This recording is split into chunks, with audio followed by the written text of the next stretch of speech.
Greetings, I'm Jae Kim, the executive producer of Black Desert. Adventurers, thank you so much for your patience. We are finally ready to unveil the Land of the Morning Light. We would like to thank our global adventurers who've been waiting a long time for this. Although we were eager to show you sooner, we decided to focus more on localization for good quality.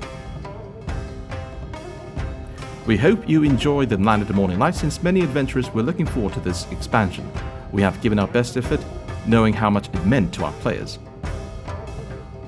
Now let us introduce the Land of the Morning Light, a new challenge and adventure in the world of Black Desert.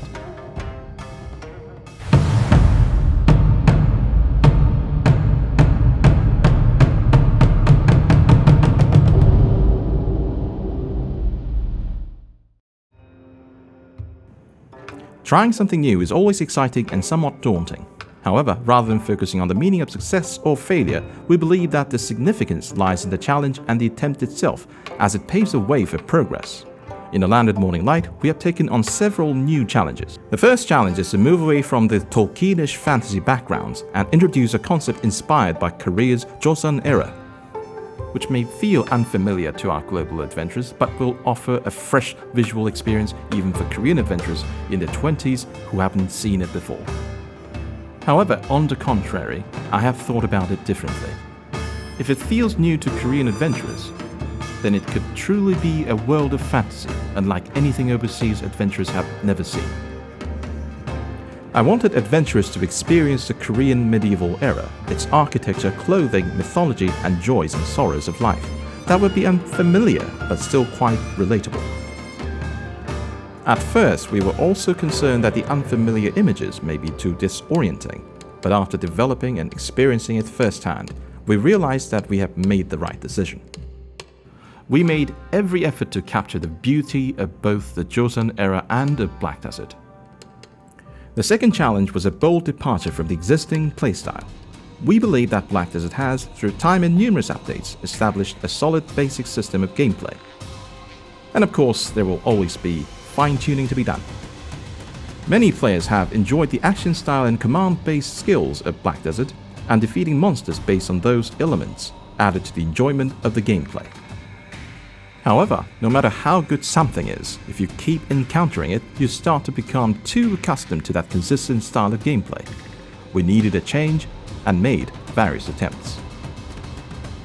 We tried to create a desert of harsh environmental extremes, an ocean with seemingly no end, Kama Sylvia where you can feel the foundation of growth and a fantasy atmosphere, Drigan with its highlands and dragon legends, Hadum with its twist on standard gameplay, and the cutscenes and storytelling of the Mountain of Eternal Winter.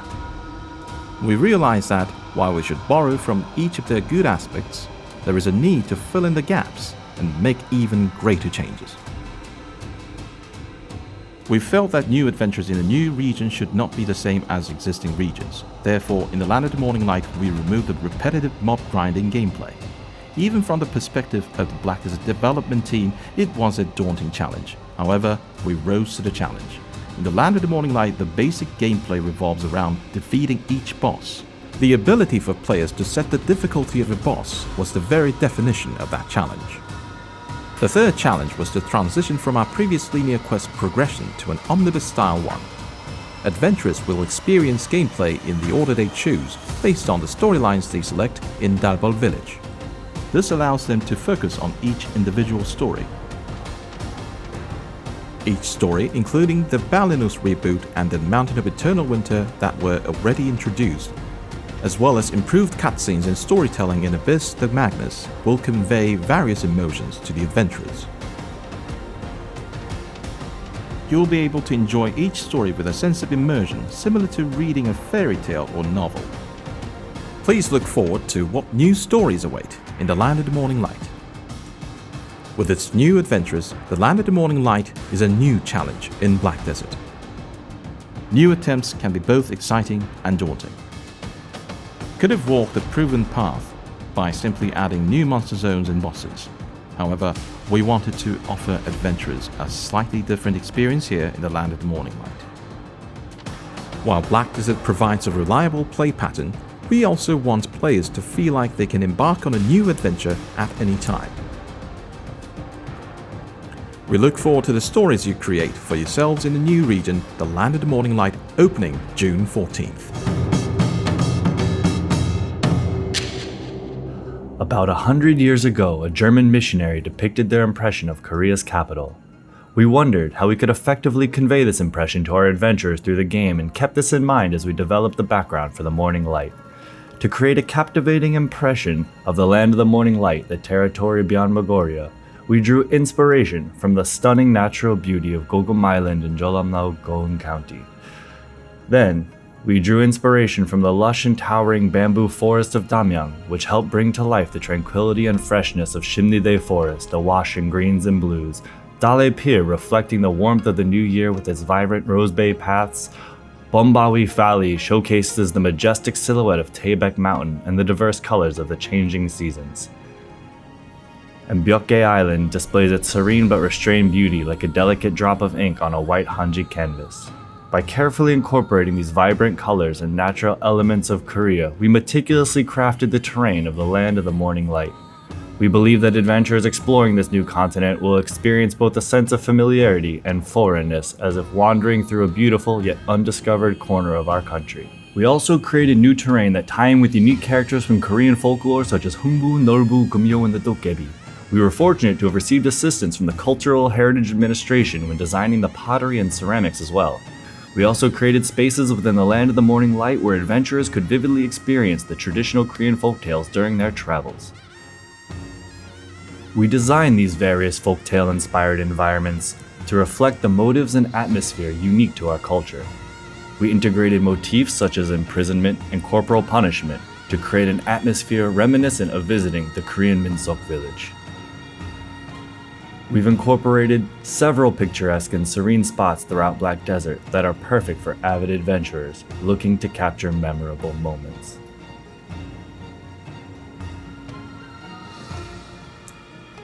Explore the captivating landscapes of Goeun Plateau and Bombawi, the Royal Azalea Park, and witness the blossoming Mugunghwa to truly immerse yourself in Korea's traditional beauty. We hope these elements will transport you to the nostalgic ambience of rural Korea, and that you'll revel in the constant adventure, beauty, and wonder that awaits at every corner.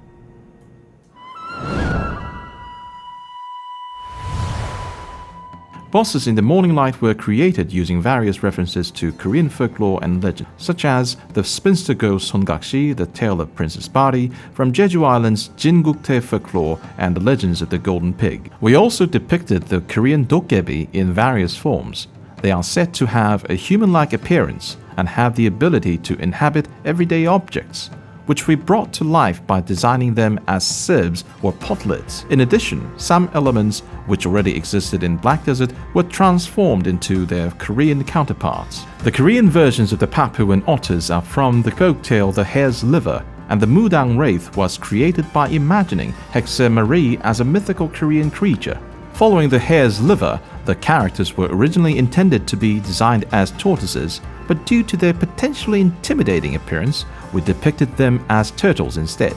To draw more representation from Korean culture, the boss Sangun was modeled after the traditional Korean tiger from Korean folktales rather than a typical tiger. Additionally, the illustrations, which play a supporting role in various stories, were designed to look like traditional ink paintings reminiscent of traditional Korean fairy tale books. As we searched for ways to make the commonest clothes more interesting, we found ourselves inspired by the vibrant colors and intricate patterns of traditional Korean embroidery. By incorporating such elements into the design of their clothing, we were able to create a visually stunning and culturally authentic representation of their attire. We wanted new NPC animations in the Morning Light to be natural and realistically depict the lifestyle of the Joseon era. You'll find old men smoking pipes, laborers weaving reeds, and drunks stumbling around, to children asking neighbors for salt or playing games like Jegi and Tuho. We included every possible detail to immerse players in a truly authentic experience that captures the essence of the past. Bosses such as Gumiho, the Dokkaebi King, and Sangun are legends that were designed to show their movements and behavior come to life. We gave careful thought on how to portray the Mudang Wraith. And by designing her to resemble someone who's received a divine revelation and cast spells with that power, we were able to create a character unlike any other.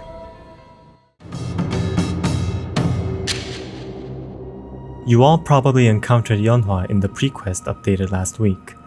As your companion who experienced life and death with you in the Magnus returns to her hometown, I believe your hearts must have been touched by the scene where she invites you.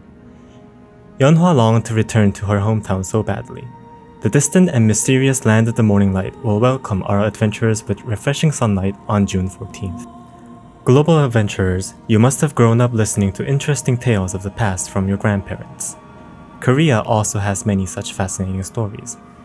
Since these stories are not yet well known in other countries, they may be somewhat unfamiliar to you, but that just means these fresh and exciting stories are bound to surprise you. These stories have been passed down orally for generations because they're such gripping tales. We have chosen the most relatable themes, such as the love of parents or long-hidden love, and we've adapted them so global adventurers can easily understand them. With over 80 story cutscenes, more than 40 vignettes, and over 6,000 fully dubbed lines, we know you'll be fully immersed. On June 14th, you will receive an invitation from Yeonhwa and arrive at Nampo Harbor in the land of the morning light. Yeonhwa is busy and leaves you in the care of Dorsue, who will accompany you on this adventure in the new land. From day one with Dorsue, you will be dragged into mysterious incidents. You will be unjustly accused and even imprisoned. Through your adventure, you must uncover the truth of these events and find out who the culprit is. Oh, and the fate of certain bosses in the land of the morning light may vary depending on your choices. Listen and read the story carefully, and choose the path your heart tells you to follow. Then, your own collection of tales will be written as you go along. The boss battle scenes in both the Mountain of Eternal Winter and the Balanos reboot began with a dark screen that brightened to reveal the boss being summoned before the start of the battle. Some adventurers felt this transition was a bit abrupt and disconnected. We put a lot of thought into how we could make these boss battles a more seamless experience, and we've implemented a new system where we've allowed boss battles to begin in the middle of cutscenes to avoid disrupting the flow of the story. We also developed many new mechanics for the bosses which appear in cutscenes and paid attention to details like camera focus and character expressions that were previously lacking. This time we have tried a new combat style in the land of the morning light. There are no typical monster zones, but instead the region consists solely of boss encounters. It's called the Black Desert Boss Blitz. In the land of the morning light, instead of monster zones, there will be 8 bosses, each with their own story and traits. The 8 bosses include the enchanting fox spirit Gumiho, the bamboo legion from Korean folklore, the Changi, evil spirits of those who died from a tiger attack, the powerful Mudang wraith, the Songgakshi, also known as the spinster ghost, the mischievous golden pig king, the king of Dokkebi Duokshini, and the tiger king Sangun, who is terrorizing the land of the morning light. Each of these bosses has their own story and distinct characteristics. As adventurers, you can gradually conquer these challenges by learning their traits and patterns. Today, I would like to focus on one particular boss, the Golden Pig King. With a massive sword befitting his size, he exhibits intimidating attacks that resembles an executioner. He has an audacious personality, so he shouts how cowardly it is for you to keep running away. Another boss that stands out is the Songgakshi, one of the most famous ghosts in Korea. The Songgakshi is the spirit of an unmarried woman that died in an unexpected accident. With long hair covering her face and wearing a white funeral robe, the Songgakshi is synonymous with horror. The story of how she became a spirit is a tragic one. Each boss is unique in terms of their appearance, personality, and combat style. I hope all adventurers enjoy the diverse experiences they provide. By playing through the main quest and learning the background stories, you can immerse yourself more in the battles with these bosses. Therefore, I recommend enjoying the main quest before facing them. That's not everything. Since all these bosses are released in Korea, those who've been keeping up with the game might feel a bit less excited about the content for its global release. That's why we added one more boss specifically for the global update, the monster Imugi. Imugi will be released for the first time to all our global adventurers. I hope you'll enjoy this fresh and new experience. The difficulty of boss battles are divided into 10 levels, ranging from Calamity Level 1, the lowest, to Calamity Level 10, the highest. Initially, you'll be able to conquer the lower levels without much difficulty, but as you progress, new attack patterns will emerge, creating more intense challenges. Therefore, if you are not familiar with boss battles or find them too difficult, it's okay to start from a lower level and gradually work your way up. Each of the bosses in the Land of the Morning Light possesses one of 3 attributes: Sun, Moon, or Earth. These attributes affect the boss's AP and DP. Therefore, it will be difficult for you to defeat the bosses effectively as soon as the Land of the Morning Light is released. During your adventure in the Land of the Morning Light, you will obtain a special item called the Light Orb in limited quantities. Light orbs are like points that allow you to enhance the Sun, Moon, or Earth attributes. For example, by investing 3 light orbs into the Earth attribute, Earth AP and DP will increase. This will allow you to deal more damage to the bosses and reduce the damage received. Additionally, all the bosses in this update have their own weaknesses, represented by the Sun, Moon, and Earth attributes. If you invest heavily in the Earth attribute, you'll have a huge advantage against bosses like Sangun or Kumiho, who are weak against Earth. The number of light orbs you can obtain is limited. As adventurers, you can strategically invest your points, designate the boss difficulty, and make your own builds. 90% of the damage dealt to the bosses in the Land of the Morning Light is from your attribute AP and 10% from your character's AP. The DP ratio is also set the same way. With these ratios, it enables adventurers just starting out to face these bosses after they play through the Land of the Morning Light.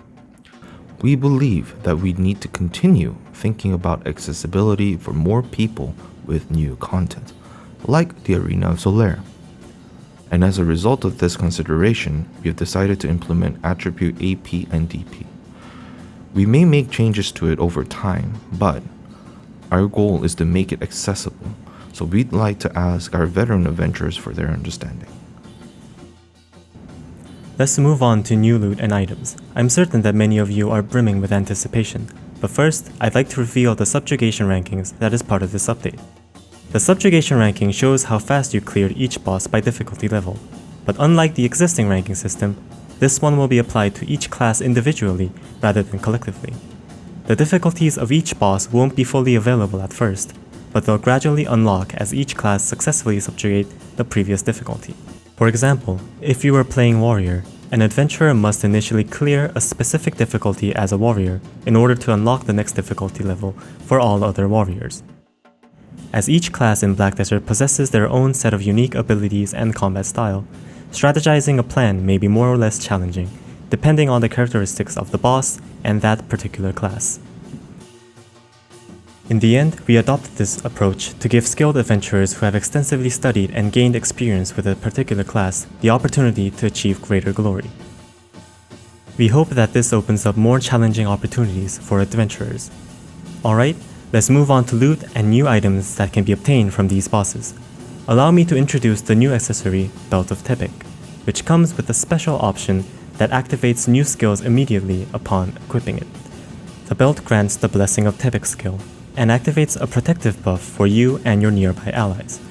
But it's important to note that it has a relatively long cooldown, and as you defeat these bosses, there is a small yet certain probability that you'll obtain special loot called the Jewel of Illusion.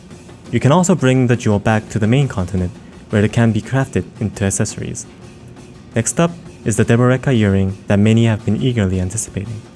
The Deboreka earring not only possesses its own inherent attributes, but also plays a role in activating the Deboreka 3 set effect, so many adventurers would be excited to hear this news.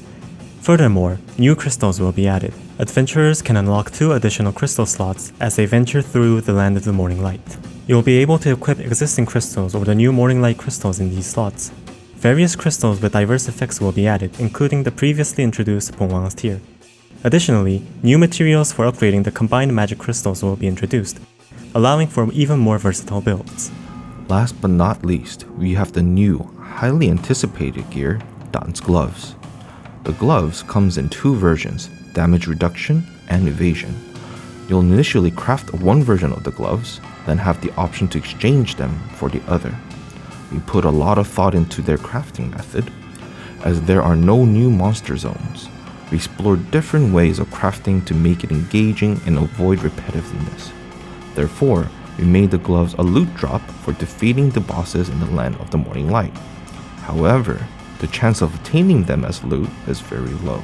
Additionally, a new material called Flame of Hongik, similar to the Flame of Despair and Flame of Frost, is required to craft the gloves. The materials for Flame of Hongik can be obtained through defeating bosses, as well as by collecting crystallized despair in the Elvia Calphion. Dan's gloves were crafted with a motif of the gloves worn by King Taejo of Joseon, Yi Seong-ge, one of the greatest archers in the history of Korea. Therefore, their appearance reflects its significance. Also, mark your calendars for the upcoming Caphras extraction event, which will start at the launch of the Land of the Morning Light. Now let's shift our focus to residences. In the Land of the Morning Light, there aren't any residences like the ones you're used to.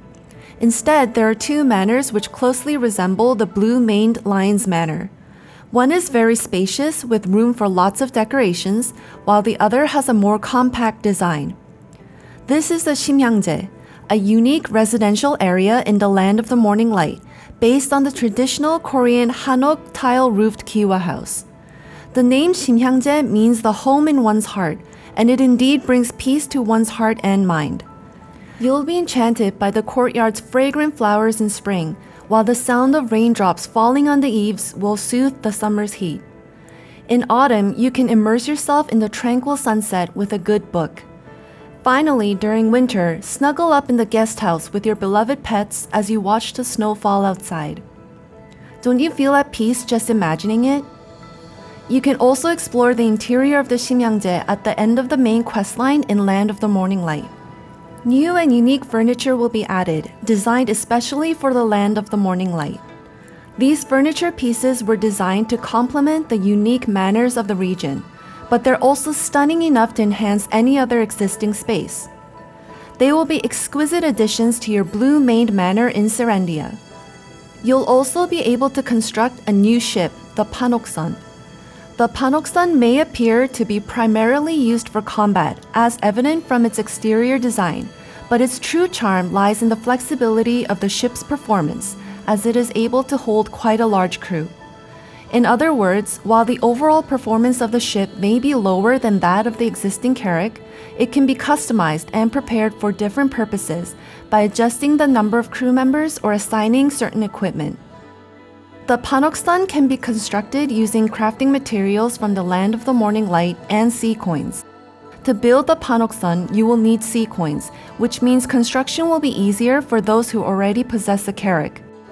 However, it's important to note that the ship's construction period is intentionally designed to require consistent effort and dedication in order to complete the process.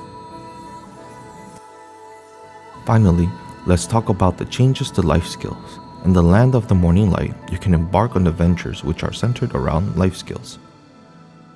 During this process, you can acquire the Green Thumb knowledge, and once you learn this knowledge, you'll obtain a new skill called Green Artisan. This gives you the chance to activate a new minigame when you gather after learning this skill. The minigames activate through various gathering activities such as lumbering, fluid gathering, hoeing, butchering, mining, and tanning, and it was designed with simple controls. You'll use more energy to clear the minigame, but you can get a lot of gathering materials, which overall allows you to significantly reduce the time required compared to traditional gathering methods. Additionally, there's an extremely rare item that can only be obtained in these minigames, introducing the Millennial Wild Ginseng. In the Morning Light, this herb is highly valued, surpassing any treasures of gold or silver. When used, it provides a unique buff to your character that lasts for approximately 3 months. You can gather and use it yourself, or trade it on the central market at a high price. You could see it as a jackpot drop for the gathering content. New herbal medicine and food items have been added as well. You'll be able to use them separately from cron meals, elixirs, and perfumes. As they have powerful effects, they are designed only to be used at crucial moments. For example, although they have a cooldown of 22 hours, there's food which restores your HP by 5,000 and an herbal medicine that restores energy by 500 and then gives 30 energy recovery for an hour. Oh, and how can we forget about kukbap? We've added a perfect pairing for kukbap. It's a small change, but exotic herbal wine, which will now be called makgeolli, will be available as well. Next, let's talk about life crystals. With a wider variety of crystal types available, you can now use crystal presets for various setups. These life crystals can be obtained through quests or crafted using different materials. Additionally, you can acquire a little tokebi worker in the land of the morning light. This tokebi can work at regular production nodes and also be sent to the special exclusive crafting house to create unique items. You'll also encounter thrilling surprises with the swing of the magical gebi bat, so we hope everyone gives it a try. Lastly, we will be discussing news about Marnie, whose reach has already extended to the land of the morning light. Apparently, he's come up with another invention called Marnie's sniper rifle. As expected from Marnie, it's not only well crafted but also exquisite in appearance. With the addition of Marnie's sniper rifle, we made updates to sniper rifle hunting as well. The most notable addition is targetable monster parts. The amount of damage dealt will vary depending on the part's hit, and the overall result will determine the tier of the reward. Headshots will guarantee the highest possible damage, though rewards will vary by the type of monster hunted. Also, when you use Marnie's sniper rifle, a UI will display which part of the monster your shot landed on. We hope that this new sniper rifle is exciting news for those who have been enjoying sniper rifle hunting.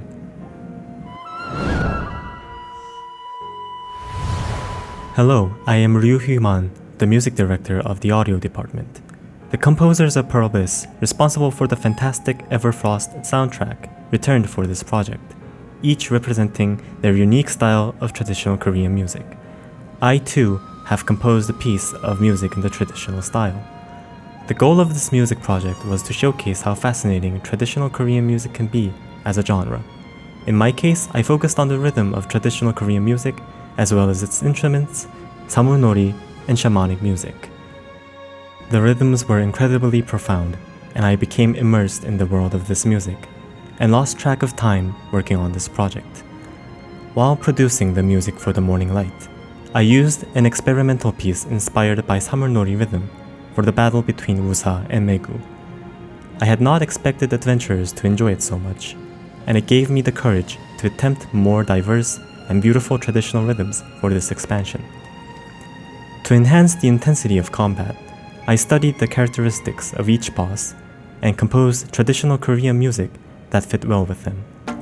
For the boss Mudang Wraith, I rearranged the rhythm of Gyeonggi-do Dangut, which was music used in shamanic rituals during the Joseon dynasty. I also created a motif from the dynamic and complex rhythm of two of the most prominent rhythms in samulnori music. Including these battle music pieces, the Morning Light's audio theme consists of 5 different genres: meditation music to soothe the mind, emotional music to accompany the story, village music to suit the ambience when strolling around, and horror music for eerie situations and environments. We plan to showcase a variety of traditional Korean music pieces in the future, starting with the Morning Light. We hope you enjoy listening to them. Lastly, we'd like to point out the amount of effort poured into localizing the land of the morning light. As this content is rooted in Korean culture, it is bound to feel unfamiliar for our global adventurers.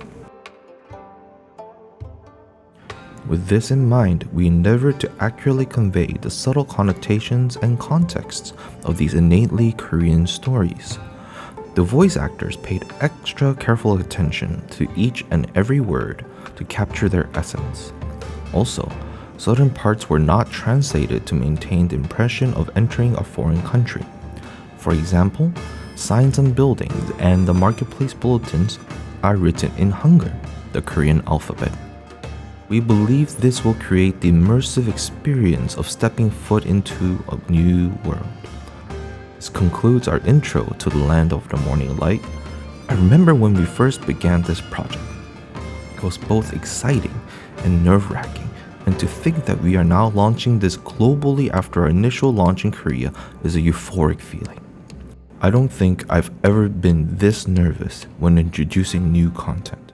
When preparing the image representative of the land of the morning light, we captured the back of a warrior, wearing medieval armor as he steps onto its streets. We believe this image conveyed the sense of a stranger in unfamiliar land, arousing curiosity and a sense of adventure. We believe that the image will accurately reflect the sentiment of our adventurers right now. We hope you enjoy your adventures in the land of the morning light.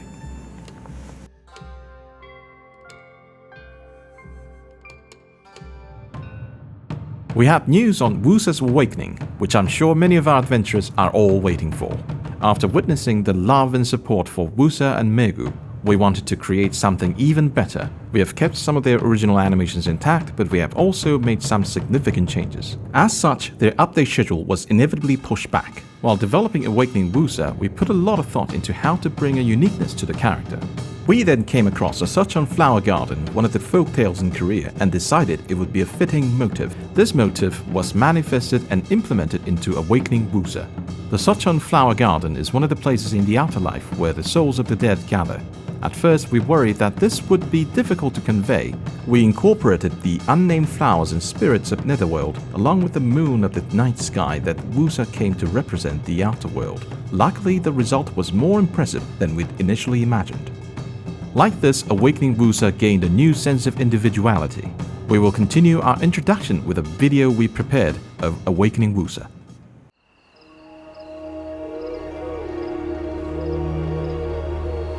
Hyun, the more you try to erase your bloodlines, the clearer they become. And the more you try to forget them, the greater your longing grows. Though you walk down different paths, your fate, preordained by the heavens, will lead you both to one enlightenment. Are you ready to face each other?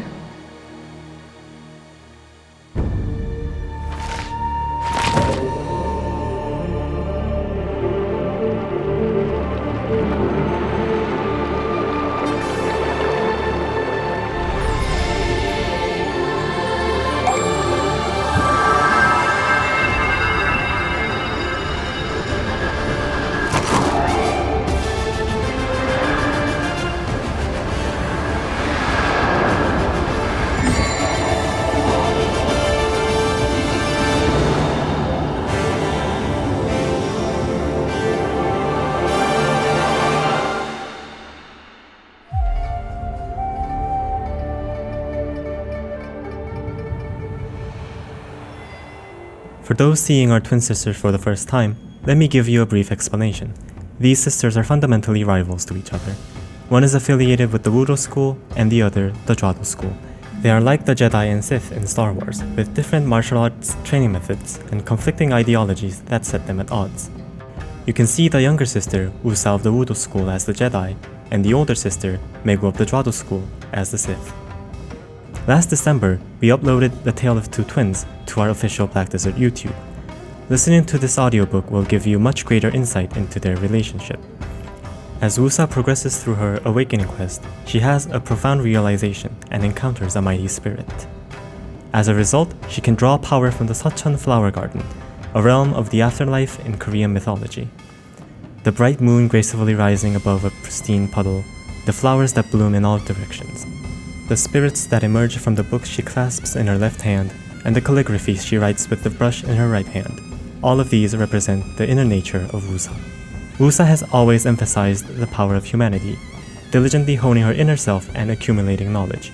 Due to these principles, she used to criticize her sister Megu for drawing power from external sources such as spirits. Play through Woosa's awakening quest to discover firsthand what kind of spiritual being Woosa encountered that ultimately led her to acknowledge and accept divine power. The weapon's appearance will not be a charm, but rather will look much like a book. We believe that if we weave the charms together into the form of a book, the imagery would amplify Woosa's elegant and serene demeanor. For her outfit, our aim was to give Woosa, embodying the essence of the XOne flower garden, the allure of an aristocratic figure. We drew inspiration from the attire worn by officials during ancestral rites in the Joseon dynasty, with the formal attire known as wonsam also worn by high-ranking officials to further enhance their identity as a representative of the Wudo school and a princess. The shoulder piece symbolizes flowers blooming at Gwangcheon Lake, while the lantern adorning her waist conveys the feeling of guiding spirits. The combat style for Awakening Woosa is a hybrid with a focus on mid-range combat. One of the most distinctive features is the ability for Woosa to wield flowers. These flowers serve as summons that bloom and perform various roles to assist Woosa when she utilizes her skills. Allow me to introduce one of Awakening Woosa's main skills called Moonlit Blast. It is a skill where the flowers summoned around Woosa explode, causing AoE damage. Upon light water effect spreads across the ground. This symbolizes the boundary between the mortal realm and the afterlife. Moreover, the water is illuminated by the moon, evoking an image of the night sky. This displays how our worlds are intertwined by reflecting the night sky in the afterlife above the XOne flower garden. Next, we have a skill that embodies Awakening Woosa's combat style called Floral Burst. Floral Burst creates small seeds in front of Woosa that blossom into flowers after a short duration, dealing significant damage in the area. Next is the skill called Sochon Field. When used, small flowers bloom at the targeted location. These flowers work like mines. When someone approaches them, they explode to inflict big damage. Between the timed skill and the mines, you can get creative and dominate the battlefield. Planting flowers along the path you anticipate your enemies to follow can create openings for you. You can also confuse your opponents by inflicting damage at unexpected timings while performing regular attacks. The next main skill is Mark of the Moon. This skill is presented with the concept of a flower of the afterlife. When using this skill, it inflicts damage to enemies in front and leaves a mark on a target. Summoned flowers then pursue the marked target to claim its soul, and explode after a certain period to inflict damage. In PvE, it can be utilized as the main damage skill, while in PvP, it can be used to track enemies and deal damage. Also, the Mark of the Moon effect is meant to appear like a record of the ones destined for the underworld. To visually represent this concept, we incorporated hunger into the skill effects. Despite being a formidable skill, we strive to make it elegant with hunger woven into Woosa's unique and graceful movements. I believe explanation alone may not be enough, so we prepared a combat video. Let's take a look.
무익한 요구 처단한다.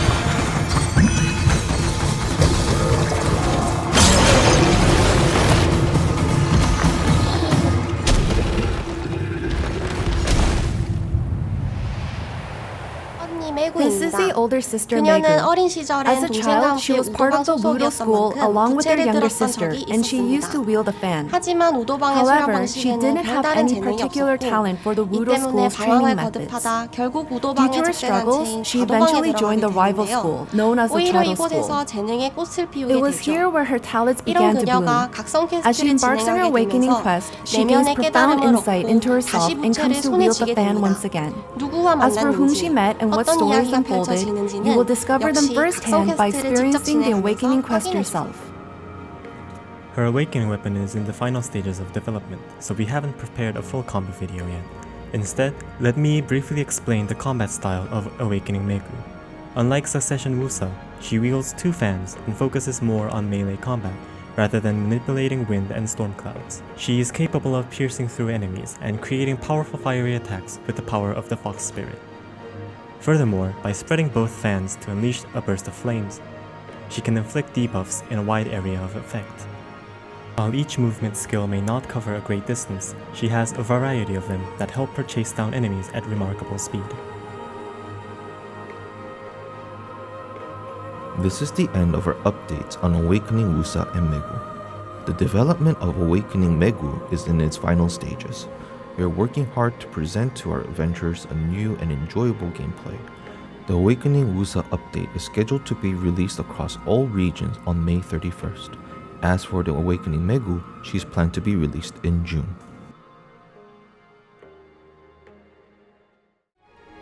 This is all we have prepared for today. From the bottom of our hearts, we thank you all for continuing to enjoy our game. We will continue in striving to bring to you the best adventures possible and ensure that Black Desert is the most enjoyable as it can be. Thank you.